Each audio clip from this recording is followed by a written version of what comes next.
بسم اللہ الرحمن الرحیم۔ السلام علیکم ناظرین، آپ دیکھ رہے ہیں CNN نیوز افیشل اور میں ہوں صفدر نذیر شاکر۔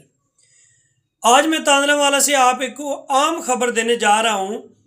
کہ تاندلہ والا میں جاری پولیو مہم کے دوران پولیس نے پولیو ٹیموں کی سیکورٹی کی بجائے ان کو تھریٹ کرنا شروع کر دیا ہے۔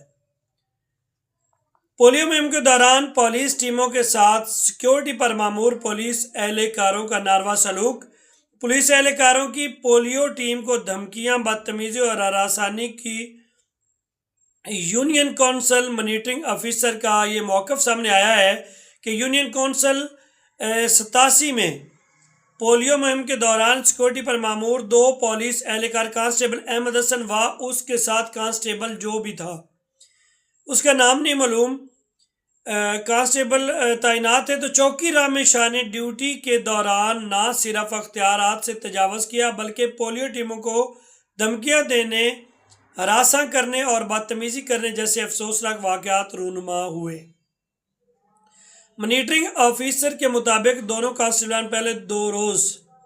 ڈیوٹی سے غیر حاضر رہے، جبکہ اگلے روز وہ مختلف ٹیموں کے پاس جا کر زبردستی ویکسین کیریئر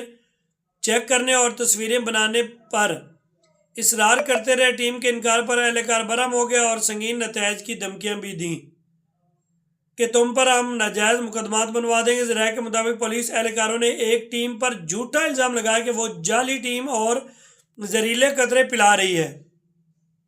انہوں نے زبردستی کولر اور سامان کی تلاشی لی، غلیظ زبان استعمال کی، ٹیم کو سنگین نتائج کی دھمکیاں بھی دیں۔ مانیٹرنگ آفیسر کے مطابق پولیس اہلکاروں نے ایک ریفیوزل کیس میں بھی تعاون سے انکار کیا جس کے باعث 5 بچے پولیو کے قطرے پینے سے محروم رہے۔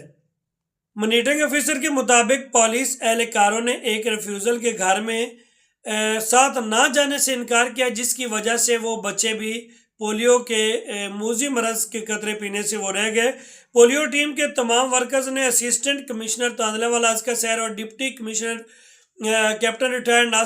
ندیم ناصر سے یہ مطالبہ کیا ہے کہ پولیس کے خلاف فوری کارروائی عمل میں لائی جائے تاکہ وہ ہماری سیکورٹی پر معمول ہے اور وہ ہم کو ہی دھمکیاں دیتے ہیں، ان کے خلاف فوری کارروائی عمل میں لائی جائے اور ہماری سیکورٹی وہ سخت کی جائے۔